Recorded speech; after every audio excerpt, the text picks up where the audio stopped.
Dear friends, first things first. Isn't that what we say to ourselves when we're overwhelmed by the feeling that we need to take care of too many things at once? It means that we have to set priorities. I was reminded of this when I read another brand new order by our now infamous puppet Judge Schindler, dated June 26th of this year, in which he kind of danced through the opening ceremonies of last summer's Paris Olympics. I'll tell you what I mean by that at the end of the statement.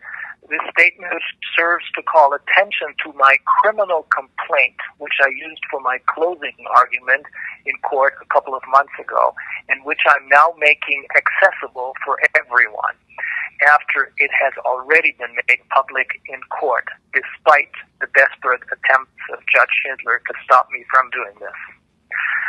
With this recent ruling, he reminded me, and I'm sure he did this inadvertently, it was almost like a Freudian mistake, he reminded me of what the monsters are most afraid of. He reminded me of their Achilles heel, so to speak. In his ruling, he states that he will not allow any lawyer to defend me who is not in line with the government. He writes that legal expertise and the fact that I trust the lawyer who I want to be my lawyer is not enough, but that he refuses to allow anyone to represent me if they agree with me that this fake trial in reality is a political trial that serves only one purpose, and that is to take me down in order to stop me from continuing with my investigation of the pandemic and, of course, following up on the results of this investigation by way of a Nuremberg 2 trial, or rather many such trials everywhere. He considers this to be misusing the legal process in an unconscionable way. As examples for such, in his mind, outrageous behavior, he quotes attorney Edgar Simon, who he states, and I quote, sharply explained that this is a political intrigue, end of quote. And he refers to a new book that was published under the title Dr. Reiner Füellmich, The Corona File on Trial, a Legal Scandal. That, Schindler states, shows how the necessary professional distance has been lost, and it means, he further explains, it means that people who speak or write like this, I quote, allow themselves to be manipulated into being used for purposes that are alien to and abusive of the legal proceeding, end of quote. Now, if this was true, and not just another embarrassing and this time explicit confirmation of the true reason for this fake trial, taking me down because of my use of the First Amendment guarantees in order to expose the monstrous crimes against humanity, then no attorney would be allowed to represent a client who is not completely in line with the very government that he needs to defend his client against, but wants to argue his client's case in accordance with his client's wishes, which in many cases correspond with those of the attorney. In other words, no attorney who is not in line with the government and who doesn't fully believe that all these anti-corona measures were perfectly fine, no such attorney will be allowed to represent their client. But in addition to this threadbare fake argument ignores that the real human beings on our side of the fence, as opposed to those on the other side of the fence, still do have the ability to use their own reasoning and make up their own mind, which is in fact totally in accordance with the great philosopher Immanuel Kant's motto, sapere aude, dare use your own reasoning. Nevertheless, this inexcusably stupid ruling did serve to remind me that the Achilles heel of the monsters is indeed the pandemic, as this is the key to the monsters' Pandora's box. This is the key. They are deathly afraid of us opening this box because once it is open, once the corona pandemic is understood, even by many of those who are still on the other side of the fence, but are now waking up, then everything else will be exposed as well. The climate change climate manipulation, the CO2 hoax, the wars in Ukraine and Gaza, 9/11, the Kennedy murders, etc., etc. And that second step in the right direction, which will lead into these crimes, that second step will be taken with lightning speed overnight. But here's the kicker. We, who are on this side of the fence, we already know. We already know about all the other lies too. And it wouldn't make any sense for them, for the monsters, to try and hide from us what we already know. No, they're in panic because the box is now half open, and more people on the other side of the fence are waking up to what is really going on. More and more victims of the experimental shots are indeed waking up. And all of a sudden, they realize that there's absolutely no one there on their side of the fence to help them. So finally, they turn to us for help. And I don't just mean medical help. They're looking for the kind of emotional, human support that they find in our communities, communities that have come into existence and have come together because we were indeed literally persecuted back then, real communities. And we're still being persecuted. Such communities that help each other don't exist on the other side of the fence. There is no human support in that total isolation and loneliness of the world of ritual brainwashing and propaganda. Now, the clear and present danger of more and more of the humans on the other side of the fence breaking ranks with their torturers and brainwashers is exacerbated by the fact that it is not at all true that our side of the fence is not making any progress. On the contrary, the monsters on the other side of the fence are taking one hit after another, all of these hits way below the waterline. And their ship is sinking faster and faster. What am I talking about? Well, here in Germany, for example, there's this very important decision by an administrative law court of, I believe it was September the 4th or the 3rd of 24, a decision that ruled in favor of a nurse who had been fired because she wouldn't take the shots. This court decided, based on the evidence that is based on the content of the unredacted RKI files, which is the equivalent of the CDC files, it decided that, one, there was never any scientific basis for the declaration of a pandemic. Rather, it was political orders that drove the pandemic. And two, the shots were totally ineffective. Well, not really, you know what I mean. In Canada, an activist by the name of Joanne Person had supported the now famous Coots freedom fighters and had come to the attention of the Royal Canadian Mounted Police, RCMP, who had wanted to put her in prison. All charges, however, had to be dropped when a secretly taped audio revealed that the police had plotted to plant a stash of weapons in her house so that they could then charge her with illegal possession of weapons and domestic terrorism. That's how you create crimes. That's the kind of news that makes many people on the other side of the fence very, very nervous. And here's another one. In New Zealand, Barry Young, a whistleblower from the Ministry of Health, supported by Liz Gunn, a former lawyer and journalist, also supported by the American Steve Kirsch, and by my British friend Andrew Bridgen, was able to publish the true mortality rates after vaccination.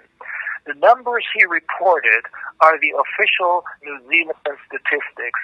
At some vaccination centers, more than 30% of those who got the shots died within hours of receiving the shots. In one particular vaccination center in Cargill, it was 100%. 51 out of 51 people who received the experimental shots died within 2 hours.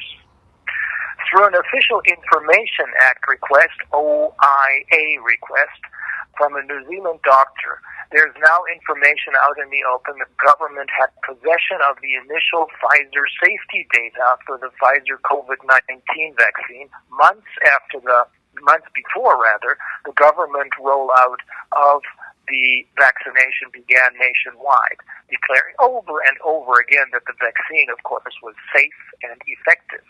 In reality, the opposite was true, and the government knew it.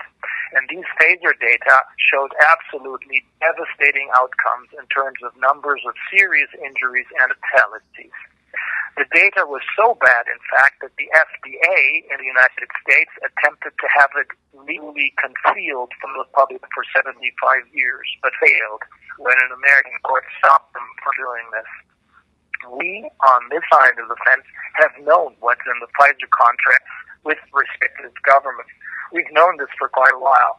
But people in New Zealand apparently didn't ever shock or learn that Pfizer itself declared in the contracts that they could neither confirm the safety nor the efficacy or effectiveness of the vaccine, and therefore they required to be legally indemnified against all liability for any injury or death from the vaccine. Such provisions in contract are, of course, illegal and void ab initio, void from the beginning, as a legal expert opinion by our Belgian colleagues correctly said. There is much more, of course. For example, that the official Pfizer safety data has lists of adverse reaction covering 9 pages and include 1,223 deaths from the initial trial. This clearly shows that we're dealing not with negligence, but with intent, because all of this was known by the government, not just the New Zealand government. All of this taken together, that is what we have known about the pandemic for a while, but what comes as a total traumatizing shock to those who are now climbing over the fence to join us, the collapse of the monster's mind of defense, and Schindler's above-quoted ruling. All this together means just one thing to me. It makes a lot of sense to now turn the key to their Pandora's box. That is, get the info about the pandemic out into the open to as many people as possible on the other side of the fence very quickly. Because once that box is open, once this first step has been taken, everything else will follow with lightning speed, literally overnight. The German puppet government is now attempting a last-ditch effort to be saved by the bell and to escape into their summer break. It's a kind of a Hail Mary pass that they're attempting after they suffered a huge blow below the belt when they couldn't get a judge confirmed who had been nominated for a position at the highest German court, the now totally corrupt constitutional court. It became obvious that the German BlackRock chancellor even failed to garner enough support from his own party for this candidate, a woman who wanted to legalize abortion literally up to the last moment of pregnancy. Strange, isn't it, when you consider that during COVID, the monsters clearly demonstrated that abortion by injection is perfectly okay even long after birth, up until very old age.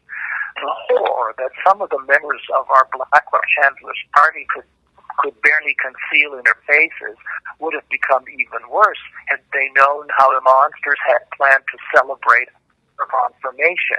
That is, with a combination of the opening celebration for last summer's Olympic Games in Paris and the celebration for the opening of this St. Gotthard tunnel a few years ago. Look it up on YouTube and you'll know what I'm talking about. That is why the exposure of the pandemic and the ensuing number 2 trials should be our first priority under the motto of first things first.